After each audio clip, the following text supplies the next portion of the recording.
ദിവസം ഉമ്മാന്റെ ഡ്രസ്സ് അലക്കി കൊടുത്തിട്ടുണ്ടോ? ഞാനൊരിക്കൽ എന്റെ മകനെ കൊണ്ട് ചെയ്യിപ്പിച്ചു, ചെറുപ്പത്തിലേ ശീലിപ്പിച്ചു. ഞാൻ ഉമ്മാനെ കൊണ്ട് വസ്ത്രം അലപ്പിക്കാൻ പാടില്ല, അത് അതുപകടം. നിന്റെ ഡ്രസ്സ് നീ അലക്ക, നീ ക്രിക്കറ്റ് കളിക്കാൻ പോകണു, ഓടുന്നു, ഇതൊക്കെ ചെയ്യുന്ന എനക്കെന്താ 4 കുപ്പായാൾക്ക് അത്ര പ്രയാസം? അപ്പൊ എന്നോട് ആ പറ്റി ഞാൻ ഇറക്കിക്കോളാം. ഓൻ്റെ ഡ്രസ്സ് ചെറുപ്പത്തിലേ അലക്കും, ഉമ്മാനെ കൊണ്ട് അലക്കിട്ടു. പിന്നെ ഓനൊരു ഹയാവ്, ഒരു ലജ്ജയായി. ഉമ്മാനെ കൊണ്ട് ഇതൊക്കെ ചെയ്യിപ്പിക്കുക എന്ന് പറഞ്ഞാൽ ചെറുപ്പത്തിൽ അത് ശീലിപ്പിച്ചുകൊണ്ട് മടി. ഒരു ദിവസം ഭാര്യന്റെ കുറെ ഡ്രസ്സ് അലക്കാണ്ടായി.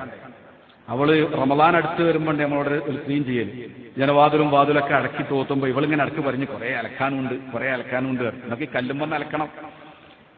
അപ്പൊ ഞാൻ മകനോട് പറഞ്ഞിടാ, ഉമ്മാക്ക് ഒരുപാട് തുടക്കാനും തോർത്താനും ഉണ്ട്, ഒരു കാര്യം ചെയ്യാം, ഈ ഡ്രസ്സ് നമുക്ക് ഉണ്ടാക്കൂടി അലക്കുക, അലക്കയുടെ പണി നമുക്ക് ചെയ്യാം, ഉമ്മ തുറക്കട്ടെ. ഇതിപ്പം പറഞ്ഞാൽ വേണ്ടപ്പ കൂടണ്ട, ഞാൻ അലക്കി കൊള്ളാറ്. ഓൻ കൊണ്ടേ അലക്കി ഭാര്യന്റെ ഡ്രസ്സെല്ലാം അലക്കിട്ട് എല്ലാം അലക്കി. അങ്ങനെ ഭാര്യ തുടക്കലും തേക്കലെല്ലാം കഴിഞ്ഞ് വന്ന് പിന്നെ പറഞ്ഞു, ഇനി കുറെ അലക്കാണ്ട്, വേഗം ഭക്ഷണം കഴിച്ചിട്ട് അലക്കൽ തുടങ്ങട്ടെ. ഞാൻ പറഞ്ഞ അലക്കലൊക്കെ കഴിഞ്ഞു, നിങ്ങൾക്ക് എന്ത് പറഞ്ഞാലും തമാശ, എത്രപാട് അലക്കാണ്ടിരുന്നു. ഞാൻ പറഞ്ഞതാ, ഒക്കെ നിന്റെ മകൻ അലക്കിട്ടിരിക്കുന്നു. അപ്പൊ ഇവള് കരയാ, സങ്കടം കൂടെ പറയുമ്പോ ഈ മകനെ പോറ്റാൻ വേണ്ടി ഉമ്മ എത്ര കഷ്ടപ്പെട്ടു. ഉമ്മാന്റെ ഡ്രസ്സ് ഒരു വട്ടം അലക്കിയപ്പോ ഉമ്മാക്ക് സഹിക്കുന്നില്ല. ഓള് കണ്ണിൽ വെള്ളം നിറച്ചു. എന്റെ കുട്ടി തന്നെ അലക്കിയോ? ഓനാ മൂത്ത കുട്ടി, മറ്റേ ചെറിയ പെൺകുട്ടികളല്ല. അപ്പൊ കരഞ്ഞപ്പോ മോനെ വിളിച്ചാണ്, ഉമ്മ എന്തിനാ കരയണാരെ എനിക്ക്? എന്തേ? ഞാൻ പറഞ്ഞു, ഒരു വട്ടം നീ ഉമ്മാന്റെ ഡ്രസ്സ് അലക്കിയപ്പോ ഉമ്മാക്ക് സങ്കടം, എന്റെ കുട്ടീന്റെ ഡ്രസ്സ് അലക്കിയല്ലോ, അതിന് ഉമ്മ കണ്ണീരൊഴിക്കാം. എടാ, ഈ സ്നേഹത്തിന് പകരം കൊടുക്കാൻ എന്താ ഉള്ളത്? ഈ സ്നേഹത്തിന് പകരം കൊടുക്കാൻ നിങ്ങളെ കയ്യിൽ എന്തുണ്ട്? ഒരുപാട് കാലം നിന്റെ ഡ്രസ്സ് അലക്കി നിന്നെ പോറ്റി നിനക്ക് വേണ്ടി ഒരുപാട് കഷ്ടപ്പെട്ട ഉമ്മ, ഒരു പ്രാവശ്യം നീ ഉമ്മാന്റെ ഡ്രസ്സൊന്ന് അലക്കിയപ്പോ ഉമ്മാന്റെ മനസ്സ് കണ്ടു. ഈ ഉമ്മാന്റെ മനസ്സ് ഒരു കാലത്തും വേദനിപ്പിക്കരുത്. ഇപ്പൊ ഉമ്മാന്റെ കണ്ണീര് നീ ഒരു വട്ടം ഡ്രസ്സ് അലക്കിയത് കൊണ്ടാണ്. അവരൊരു പ്രചോദനം. പിന്നെ അലക്കാൻ പോകുമ്പോ ഏതെങ്കിലുമൊക്കെ ഉമ്മാന്റെ ഉണ്ടെങ്കിലും ഉണങ്ങ് അലക്കിയിടും. അതൊരു ഹിദ്മത്തായി. സത്യത്തിൽ ഉമ്മാന്റെ കാലിന്റെ ചുവട്ടിൽ ആ സ്വർഗം എന്ന് പറഞ്ഞാല് അത്രയും വലിയ ദർജയിലാണ് ഉമ്മാനെ ഇരുത്തേണ്ടത്, അല്ലേ? അല്ലാതെ ഉമ്മ നമ്മളെ ഡ്രസ്സ് അലക്കേണ്ട ആളല്ല. ഹബീബ് പറഞ്ഞു, അവസാന കാലഘട്ടം വരുമ്പോ അടിമയോട് പെരുമാറുന്നത് പോലെ പെരുമാറും. അൻതലിദൽ അമതു റബ്ബതഹ, അടിമ സ്ത്രീ യജമാനത്തിയെ പ്രസവിക്കും. ആൺകുട്ടികളാവട്ടെ സ്ഥിതി ഇങ്ങനെ. എന്നാൽ പെൺകുട്ടികളാണെങ്കിലോ, ചിലർ പറയും പെൺകുട്ടികളായാലും സഹായത്തിന് ആളുണ്ടാവും, +2 വരെ ഒരു പണിയെടുക്കും. വീട്ടിലാകെണ്ടാകുന്ന പണി എന്താ? നിലം തുടക്കല്, വസ്ത്രം അലക്കല്, പാത്രം കഴുകല്. ഈ 3-4 പണി പെൺകുട്ടികളോട് പറഞ്ഞായിട്ട് തിരിഞ്ഞു നോക്കില്ല. മുറ്റടിച്ചു തരാൻ പറഞ്ഞാൽ പറയും, ഉമ്മ എനിക്കൊരുപാട് എഴുതാണ്ട് അറിയും, അപ്പൊ ഒരു എഴുത്തത് വരില്ല. പാത്രം കഴുകാൻ പറഞ്ഞാൽ പറയും, എനിക്ക് പാട് എഴുതാണ്ട്, ഒരുപാട് വായിക്കാണ്ട്. അങ്ങനെ നടന്ന് സ്കൂളിൽ പോകാൻ നേരത്ത് ബാത്റൂമിൽ കയറി ഡ്രസ്സെല്ലാം ആ ഡോർമലട് അയച്ചിട്ട് ഓള് കുളിച്ചിട്ട് ഉമ്മാനോട്, ഉമ്മ സമയം ഒരു പാടായി, ഉമ്മ ഞാൻ അലക്കാൻ സമയമല്ല, പ്ലീസ് ഉമ്മ അലക്കണേ. ഓള് പോയി. ഈ പ്ലീസ് ഏതുവരെ ഉണ്ടാവും? 12ാം ക്ലാസ് വരെ ഉണ്ടാവും. 18 വയസ്സായ പിന്നെ കെട്ടിച്ചാൽ നമ്മൾ കരുതി, ഓ റാഹത്തായി. എന്ത് റാഹത്ത്? ഞോളെ ഹിദ്മത്തും ചെയ്യണം, പുതിയാപ്പളുടെ ഹിദ്മത്തും ചെയ്യണം. ഭക്ഷണമൊക്കെ റെഡിയാക്കി വെച്ച്, മോളെ പുതിയാപ്പളുടെയും കുട്ടിങ് വാ എന്ന് പറയുമ്പോ ഓന്റെ കയ്യും പിടിച്ചിങ്ങനെ വരും, തിന്നും, എണീറ്റും. ആ പാത്രം വരെ ചിലപ്പോഴത്തെ കഴിയുമില്ല. പിന്നെ ഓളെ കടമയൊക്കെ പുതിയാപ്പൾ നോക്കലാണ്. എന്നാലും ഉമ്മാക്ക് സങ്കടമല്ല, ഉമ്മ സന്തോഷത്തോടെ അത് സ്വീകരിക്കാൻ. ഇതൊന്നും നിങ്ങൾ വയസ്സാവുമ്പോ മറക്കരുത്. സന്തോഷത്തോടുകൂടെ ഉമ്മ ഏറ്റെടുത്തു. ഉപ്പതിന് കൂട്ടു നിൽക്കുകയാണ്. ഒരു പ്രശ്നം ഉപ്പാക്കൂല്ല, ഉമ്മാക്കൂല്ല. മക്കളെ കാര്യത്തിൽ റാഹത്താണ്. ഇങ്ങനെയൊക്കെ ഉമ്മയും ബാപ്പയും നോക്കി. പുതിയാപ്പള ഗൾഫ് പോയി ഒരാഴ്ച കഴിഞ്ഞാൽ ഇവള് വിളിച്ചിട്ട് പറയും, എനിക്കിവിടെ നിൽക്കാൻ പറ്റുന്നില്ല, എനിക്ക് ആകെ ബോറടിക്കണ്. എന്ത്? ആരെടുത്തായി ബോറടിക്കണ? ഈ ഉമ്മാന്റെ ഉപ്പാന്റെ അടുത്ത്. എന്താ വേണ്ടത്? എനിക്ക് നിങ്ങളെ കൂടെ അങ്ങ് ദുബായിലേക്ക് വരണം, ഇൻഷാ അല്ലാഹ് ഞാൻ പെട്ടെന്ന് ശരിയാക്കി തരാം. അങ്ങനെ വിസയൊക്കെ അയച്ചു, പാസ്പോർട്ടൊക്കെ റെഡിയാക്കി. ഉമ്മാക്കുമ്പാക്ക ഭയങ്കര സന്തോഷം, എന്റെ കുട്ടി ദുബായി പോവാ, മോള് പോവാണ്. എന്താ ഹാപ്പിയർ നിങ്ങൾ മക്കള് ഗൾഫ് പോവാന്ന് പറഞ്ഞാൽ. ഇതാണ് മാതാപിതാക്കളെ സ്നേഹത്തിൽ ലെവലേശം കളങ്കല്ല, ലെവലേശം. അങ്ങനത്തെ മാതാപിതാക്കളൊക്കെ ഈ മൂലക്കെ കിടക്കുന്നത്. കളങ്കമില്ലാത്ത ഈ മാതാപിതാക്കൾ മക്കൾ ഗൾഫ് പോവാന്ന് പറയുമ്പോൾ ഭയങ്കര സന്തോഷമാണ്. യാത്രയൊക്കെ ഉസ്താദിനോട് പറയുന്നത്, മോള് പോവാൻ ദുബായിക്കാ പോണെന്ന് പറയും. പോയാൽ എല്ലാ ഗൾഫാരെ പോലെ പോയതിന്റെ പിറ്റേന്നൊരു ഫോൺ ഉണ്ടാവും, ഞാൻ ഇവിടെ നിൽക്കണില്ല, അങ്ങോട്ട് തന്നെ വരികയാണ്. അത് പറയാത്തൊരു ഗൾഫാരനുണ്ടാവില്ല. നിങ്ങൾ ഓറോട്ടി മീൻകറിന്റെ ടേസ്റ്റ് ഒന്നും ഇവിടെ ശരിയാകുന്നില്ല, അത് പറച്ചിലേ ഉണ്ടാവുള്ളൂ. പിന്നെ ഫോണില്ല. പിന്നെ അവർ മറ്റൊരു ലോകത്തേക്ക് നീങ്ങി. പിന്നെ ഉപ്പാപ്പ ചോദിക്കും, അല്ല മോള് വിളിച്ചിരുന്നോ? എവിടെ വിളിക്കണ്? നിങ്ങളെ വിളിച്ചിരുന്നോ? എവിടെ? വിളില്ല. അധികം. അപ്പൊ ഞാനൊരു രക്ഷിതാവിനെ പെടുത്താൾ ഒരു 2 മാസം മുമ്പ് മരിച്ചു. അയാളോട് ഞാൻ ചോദിച്ചു, നിങ്ങളെ മകന് സുഖം തന്നെയല്ലേ ഗൾഫിൽ എന്ന് ചോദിച്ചു. സുഖാണയക്കും എന്നാണ് എന്നോട്, നമ്മളെ മലപ്രകാരന സുഖാണയക്കും. അപ്പൊ ആ വർത്തമാനത്തിലെ സുഖമല്ലല്ലോ. ഞാൻ ഒന്നും ചോദിച്ചില്ല. പിന്നെ അയാൾ ഇങ്ങോട്ട് പറഞ്ഞു, 4 കൊല്ലമായി ഗൾഫ് പോലെ തുടങ്ങിയിട്ട് ഇതുവരെ എന്നോട് വട്ടം കൂടി ഫോൺ ചെയ്ത് നോക്കിയില്ല. എന്താണ് ആ സങ്കടം എന്ന് പറയുന്നത്?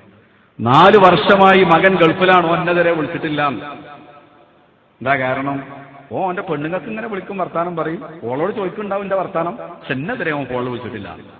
അപ്പൊ ആ പ്രായമുള്ള മനുഷ്യനൊരു ഫോണ് കാത്തിരിക്കുകയാണ് മകന്റെ. കാരണം മക്കൾ എപ്പോഴും ബാപ്പാക്ക് മകനാണ്. പല മക്കൾക്കും അത് മനസ്സിലാകുന്നില്ല. നിങ്ങൾ അവരെ വേദനിപ്പിക്കുമ്പോൾ, അവരോട് അപമര്യാദയായിട്ട് പെരുമാറുമ്പോൾ ഇതിന്റെ ഗൗരവം നമ്മൾ അറിയുന്നില്ല. ഉമ്മാക്ക് എപ്പോഴും നിങ്ങൾ കുട്ടിയാണ്. നിങ്ങൾ വിളിക്കാതിരുന്നാൽ അവരെ മനസ്സ് നോവും, അവർക്ക് സങ്കടം ഉണ്ടാവും. വിളിച്ചില്ല. വേറൊരുത്തനെ കണ്ടു, ഒരു ഗൾഫുകാരൻ. എത്രയായി? 5 കൊല്ലായി ഉസ്താദേ. സുബ്ഹാനല്ലാഹ്, പഹയ 5 കൊല്ലായിട്ട് ഗൾഫിലോ, നാട്ടിൽ പോവാതെ. അപ്പൊ പറഞ്ഞു, അതിന് ഭാര്യ മക്കളൊക്കെ എന്റെ കൂടെ ഉണ്ട് ഉസ്താദേ. ഓഹോ, അത് ശരി, അതാ 5 കൊല്ലോ. അപ്പൊ ഉമ്മയും ബാപ്പയോടെ അത് നാട്ടിലാ. ഉമ്മാനും ബാപ്പാനും 5 കൊല്ലം ആ മുഖം കണ്ടില്ലെങ്കിൽ ഇവിടെ ഒരു കൂസലുമില്ല. ഉമ്മാനെക്കാട്ടി ചൊറുക്കുള്ള ഒരു പെണ്ണിനെ കിട്ടിയപ്പോ, അതാണ് ഈ ഭൗതിക ചിന്ത നമ്മുടെ കൽബിലേക്ക് കയറിയ പിന്നെ അതല്ലേ ഉണ്ടാവൂ. ഉമ്മാനേക്കാൾ ചൊറുക്കുള്ള പെണ്ണുണ്ടായ പിന്നെ ഉമ്മാനെക്കാണ്ട് ആവശ്യമുള്ളത്. അപ്പൊ 5 കൊല്ലം അതിലപ്പുറം ഗൾഫ് നിൽക്കാൻ പ്രയാസമല്ല, ഭാര്യ മക്കളും കൂടെ ഉണ്ടെങ്കിൽ. മൻ ഫല്ലല സൗജതഹു വലാ ഉമ്മിഹി ഫഅലൈഹി ലഅനത്തുല്ലാഹ് ലാ യുഖ്ബലു മിൻഹു സർഫുൻ വലാ അദൽ ശഫീഉനാ റസൂലുള്ളാഹ്. മൻ ഫല്ലല സൗജതഹു വലാ ഉമ്മിഹി, ഉമ്മാനേക്കാൾ വല്ലവനും ഭാര്യയ്ക്ക് സ്ഥാനം കൊടുത്താൽ, ഉമ്മയേക്കാൾ ഒരു പദവി ഭാര്യയ്ക്ക് കൊടുത്തു കഴിഞ്ഞാൽ, ഫഅലൈഹി ലഅനത്തുല്ലാഹ്, അവന്റെ മേൽ അല്ലാഹുവിന്റെ ശാപമുണ്ട്. ലാ യുഖ്ബലു മിൻഹു അദ്ലുൻ വലാ സർഫുൻ, ഫർളോ സുന്നത്തോ ആയ ഒരൊറ്റ കർമ്മവും അവന്റെ ഭാഗത്തുനിന്ന് സ്വീകരിക്കയില്ല. നബിയുനാ റസൂലുള്ളാഹ്. ഉമ്മാനേക്കാൾ മഹത്വം, ഉമ്മാനേക്കാൾ ഒരു പ്രത്യേക സ്നേഹം ഭാര്യയ്ക്ക് കൊടുത്താൽ അവന് അള്ളാന്റെ ശാപമുണ്ടെന്നും അവന്റെ ഫർളും സുന്നത്തുമായ ഒരു കർമ്മവും അള്ളാഹു സ്വീകരിക്കൂല. ഇതാണ് ദീന്. റസൂലുള്ളാഹി സ്വല്ലല്ലാഹു അലൈഹി വസല്ലമ തങ്ങൾ പറഞ്ഞതാണ് ദീന്, അള്ളാഹ് സ്വീകരിക്കൂലാണ്. അപ്പൊ ഞാൻ പറഞ്ഞുകൊണ്ടുവരുന്നത്, ഇവള് പറഞ്ഞു എനിക്ക് ഗൾഫ് പോകണം, ഇവിടെ ബോറടിക്കണം. അങ്ങനെ ഈ പുതിയാപ്പളുടെ അടുത്തേക്ക് പോവാണ്. പോയി കഴിഞ്ഞിട്ട് ഫോണില്ല. കുറെ കാലം കഴിഞ്ഞു പിന്നെ വിളിയൊക്കെ നിന്ന്. കുറെ വിളിക്കാനാ പിന്നീട് മടുക്കും, വിളിയില്ല. ഇവിടെ എന്റെ കുട്ടി എന്റെ കുട്ടി എന്റെ കുട്ടിയെന്ന് ഇമ്മയും ബാപ്പിയും കഴിയും. എന്ത് വിളി, വളരെ അപൂർവം ചില സമയത്തുണ്ട്. ഇനി വിളിക്കുന്നൊരു സമയമുണ്ട്. എപ്പോഴറിയാം? ഓക്കെ, 8 മാസം 8 മാസം ആവുമ്പോൾ വിളിക്കും. ഇനി നമ്മൾ അടിമപ്പെടിനെ കിട്ടണം. അന്തലിതൽ അമത്തു റബ്ബത്തഹ, അടിമസ്ത്രീ യജമാനത്തിയെ പറ്റൂ. അങ്ങനെ തന്നെ അതിന്റെ അർത്ഥം. അന്തലിതൽ അമത്തു, അടിമപ്പെണ്ണ് പ്രസവിക്കലാണ്. റബ്ബത്തഹ, അവളെ യജമാനത്തിയെ. റബ്ബത്ത് യജമാനത്തി, യജമാനത്തിക്ക് ഗർഭായി. നീ ആള് വേണ്ട ഹിദമത്തിന്. ഉമ്മാക്ക് ലേശം കൂടി ആരോഗ്യം ബാക്കിയുണ്ട്, ഞാൻ അങ്ങോട്ട് കൊണ്ടുപോകാൻ കേൾക്കും. അവിടെയും പരമാവധി ഉമ്മാനെ ഉപയോഗപ്പെടുത്തുക. എല്ലാ മക്കളെ പറ്റിയല്ല, എല്ലാ അമ്മാനെ പറ്റിയല്ല നമ്മൾ ചർച്ച. അങ്ങനെ ചിലരുണ്ട്. എന്നിട്ട് 8ാമത്തെ മാസത്തിൽ ഉമ്മ എന്തേ മോളെ, ഉമ്മാക്ക് ദുബായി കാണണ്ടേ? എന്താ മോളെ ഇപ്പൊ അങ്ങനെ ഒരു ചോദ്യം? ഉമ്മ ഇതുവരെ വിമാനം കയറിയില്ലല്ലോ. എന്താ മോളെ ഇപ്പൊ നീ അങ്ങനെയെല്ലാം പറയുന്നു? ഉമ്മ ബുർജ് ഖലീഫ കണ്ടിട്ടില്ലല്ലോ. അതെന്തെന്നാ സാധനം? ഇതിനെങ്ങനെ ആശ വെപ്പിച്ചു. അപ്പം മോള് പറയാ, പുതിയാപ്പൾക്ക് നിങ്ങളൊന്ന് അങ്ങോട്ട് കൊണ്ടുപോകാനൊരു ആഗ്രഹമാണ്. ബുർജ് ഖലീഫ ദുബായി കണ്ട ലോകം കണ്ടുമ്മ. ദുബായി കാണാത്തോ ലോകം കണ്ടിട്ടില്ല. മോളെന്താ ഇങ്ങനെയല്ല സംസാരിക്കുന്നത്? മോൾ ആകെ മാറിപ്പോയല്ലോ. അല്ല, അടുത്ത വിസ വരുമ്പോ അമ്മ ഇങ്ങോട്ട് വരണം എന്നാണ്. അപ്പൊ എടി നമ്മൾ ഉപ്പേ അത് കുറച്ചു കാലല്ല അമ്മ. അങ്ങനെ മൂപ്പര് ഇശാസ്കാരം കഴിഞ്ഞ് വന്നപ്പോ മോള് പറഞ്ഞു, മോള് വിളിച്ചിരുന്നു. എന്നിട്ട് എന്നെ ദുബായിക്ക് കൊണ്ടുപോയിട്ട് അവർക്ക് ഭയങ്കര സങ്കടം. ഞാൻ ബുർജ് ഖലീഫ കണ്ടില്ല, വിമാനം കയറിയില്ല, ദുബായി കണ്ടില്ല. മോളും മോനും നിൽക്കാൻ വിടുന്നില്ല. നിങ്ങൾ വാശി പറഞ്ഞാൽ. ഓഹോ. അപ്പൊ ഇയാൾ ചോദിച്ചു, നീ പോയാല് എനിക്കാരാളുള്ളത് ഈ വയസ്സുകാലത്ത്? ഒരു കട്ടൻ ചായ കുടിച്ചാൽ റാഹത്താവണമെങ്കിൽ നിന്റെ കൈകൊണ്ട് കിട്ടണം. അങ്ങനെയല്ലേ ശീലായത്. പിന്നെ അയാളൊന്ന് ഒന്നുകൂടി ഒന്ന് ആലോചിച്ചിട്ട് പറഞ്ഞൊരു കാര്യം ചെയ്യും, നിനക്കൊരു ചാൻസ് കിട്ടിയതല്ലേ, നീ പോലെ ഇൻഷാ അല്ലാഹ്. അങ്ങനെ സമ്മതം കൊടുത്തു. അതാ പോണം. ദുബായി വന്നിറങ്ങി. ഈ പെണ്ണും പുതിയാപ്പളിയും ഒന്ന് കൂട്ടിക്കൊണ്ടുപോ. ഇതാട്ടോ ദുബായ്, ഞാൻ കാണിച്ചാണ്. എങ്ങോട്ടാ കൊണ്ടുപോകുന്നത്? നേരെ ഫ്ളാറ്റിലേക്ക് കയറി. എന്താ പണി? ഫ്ളാറ്റിൽ കയറി കഴിഞ്ഞാൽ അമ്മക്ക് എന്താ പണി? പഴയ അടിമപ്പെണ്ണിന്റെ പണി. അന്തലിതല്ല അമത്തു. അമത്ത് പ്രസവിച്ചു, യജമാനത്തിക്ക് ഭക്ഷണം ഉണ്ടാക്കുന്നു, വെള്ളം ഉണ്ടാക്കി കൊടുക്കുന്നു, കുളിക്കാൻ വെള്ളം ചൂടാക്കി കൊടുക്കുന്നു, എല്ലാ ഹിദ്മത്തും ചെയ്ത് ഉമ്മയായി. അങ്ങനെ അവൾ പ്രസവിച്ചപ്പോ എന്തായി? കുഞ്ഞിനെ കുളിപ്പിക്കലും, ഇവളെ കുളിപ്പിച്ചു, ഇവളെ പോറ്റി, ഇവളെത്ര വലുപ്പാക്കി. ഇനി ഓളെ കുഞ്ഞിനി ആരെന്നെ? ഈ ഉമ്മന്നെയാണ്. എവിടെയാണ് ഈ ഉമ്മാന്റെ സ്നേഹം പകരം വെക്കുക? ഇവൾക്ക് വേണ്ടി ഒരുപാട് ഉറക്കൊഴിച്ച മാതാവ് ഇനി അവളെ കുഞ്ഞിന് വേണ്ടിയും ഉറക്കൊഴിക്കുകയാണ്. അവൾ പറയും, മോൾ ഉറങ്ങിക്കോ, കുഞ്ഞിന്റെ അടുത്ത് കിടക്കട്ടെ, ഞാൻ നോക്കാം. മുല കൊടുക്കേണ്ട സമയമാകുമ്പോൾ മോളെടുത്തൊന്ന് കൊണ്ടേ കൊടുക്കും. ബാക്കി ഉമ്മ വെച്ചുകൊണ്ട് കിടന്ന് താരാട്ട് പാടി ഉറക്കി അതിന്റെ കാഷ്ടിച്ചതും മൂത്രിച്ചൊക്കെ കഴുകി വൃത്തിയാക്കി ഉമ്മാക്ക് ഉറക്കൂല്ല, ഊണുമില്ല. ഇവളെ നല്ലപോലെ നോക്കി എണ്ണെല്ലാം തേച്ച് കുളിപ്പിച്ചു കൊടുത്തു, നല്ല മുഞ്ചത്തിയാക്കി. കുഞ്ഞൊക്കെ ഉഷാറായി. അൽഹംദുലില്ലാ, നല്ല റാഹത്തിലും എല്ലാം ചെയ്തു കൊടുത്തു. ദുബായിൽ നിന്നും ഉമ്മാക്ക് പണിയം തന്നെയാണ്, അടിമ പെണ്ണെടുക്കുന്ന പണി തന്നെ എടുക്കുക അല്ലേ? എന്തിനാ കൊണ്ടായത്? ബുർജ് ഖലീഫ കാണിച്ചു കൊടുക്കാൻ, ദുബായി കാണാൻ. ജോലി എന്താണ്? അടിമപ്പെണ്ണാൻ തലിതല്ല അമത്തു റബ്ബത്തഹ, അടിമപ്പെണ്ണ് യജമാനത്തിക്ക് വേണ്ടതൊക്കെ ചെയ്തു കൊടുത്തു. 3 മാസമായി. തടിച്ചു കൊഴുത്ത് ആപ്പിള് പോലെയായി പെണ്ണ്. പുതിയ ആപ്പിൾക്ക് ചവിട്ടുറക്കണില്ല, ഇടക്കിടക്കൊന്ന് വരും, കുഞ്ഞിനെ കാണാൻ വരും. അപ്പോൾ ഉമ്മ പിന്നെ ഒരു കട്ടുറുമ്പായി. ഇനി എന്താ ഉദ്ദേശം? ഇനി എങ്ങനെയെങ്കിലും ഉമ്മ എന്ന് പറഞ്ഞ ശല്യാണ്ട് ഒഴിവാക്കി കിട്ടണോ? കാരണം ഫ്ലാറ്റിൽ അത്രയ്ക്കല്ല സൗകര്യം ഉണ്ടാവുള്ളൂ. 3 മാസമായി കഴിഞ്ഞാൽ പിന്നെ പെണ്ണുങ്ങളുടെ ചുറുചുറുക്ക് ഏറ്റവും അതിന്റെ മൂർധന്യ ദശയിലെത്തുന്ന സമയമാണ്. പെണ്ണുങ്ങൾക്ക് പ്രസവിക്കാൻ തോന്നലെന്നെപ്പോഴാണ്? ഈ കിടത്തത്തിന്റെ സുഖം ആലോചിച്ചിട്ട്. പെറ്റിട്ടുണ്ട് ഒരു 3 മാസം അനങ്ങാതെ തിന്നൊരു കിടത്തം. അത് കാണുമ്പോൾ ആ പെണ്ണുങ്ങൾക്ക് വീണ്ടും പ്രസവിക്കാൻ ഒരു ആശ വരും. ഇനി ഉദാഹരണം പറയുകയാണെങ്കിൽ, ഒരു പെറ്റെടുക്കുന്ന പെണ്ണിനെ കാണാൻ നിങ്ങളെ പെണ്ണുങ്ങളെയും കൂട്ടി പോയി നോക്കി. നിങ്ങൾ ഓളെ കിടത്തും സുഖമെല്ലാം കണ്ടാ അവിടെ വന്നിട്ട് പറയും, അല്ല നമുക്ക് ഈ 2 മക്കൾ മതി, ഒരു കുട്ടി കൂടി വേണ്ടേ? എന്തേപ്പാ ചോദ്യം വരാൻ കാരണം? ഈ കിടത്തത്തിന്റെ സുഖം ആലോചിച്ചിട്ടാണ്.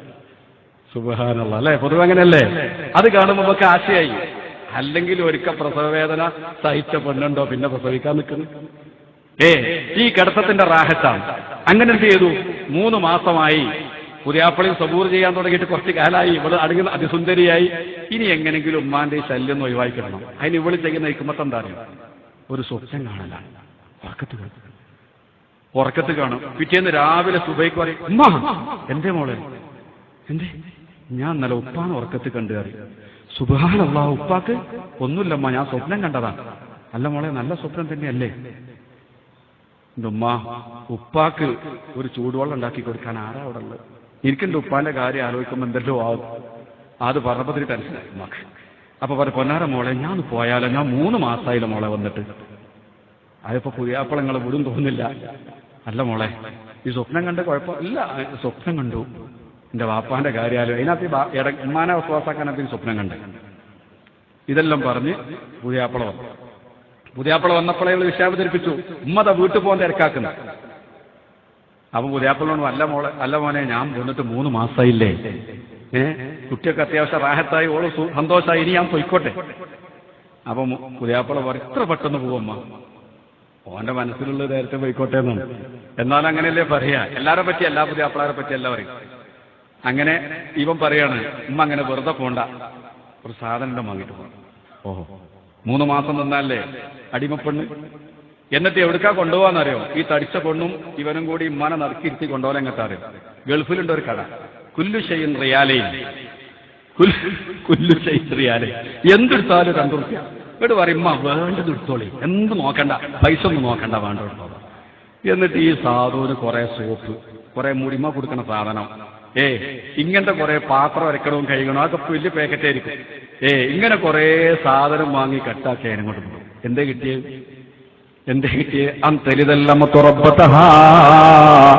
ഒരടിമ സ്ത്രീ തന്റെ യജമാനത്തിയെ പ്രസവിക്കലാണ് ഖിയാമത്ത് നാളിന്റെ അടയാളമെന്ന് ശഫീഉനാ റസൂലുള്ളാഹ്. മാതാപിതാക്കളോട് ഒരടിമകളോടെന്ന പോലെ പെരുമാറും എന്ന് പറഞ്ഞാൽ മക്കളുടെ സുഖത്തിനും സൗകര്യത്തിനുമുള്ള ഒരു ചവിട്ടുപടി, ഒരു കാവൽക്കാരി എന്നതിൽ കവിഞ്ഞൊരു പദവി മാതാപിതാക്കൾക്ക് കൊടുക്കാത്തൊരു കാലഘട്ടം വന്നാൽ അത് ഖിയാമത്ത് നാളിന്റെ അടയാളമാണെന്ന് ശഫീഉനാ റസൂലുള്ളാഹ്. അപ്പൊ ഞാൻ പറഞ്ഞത് ദീന് അതാണ്.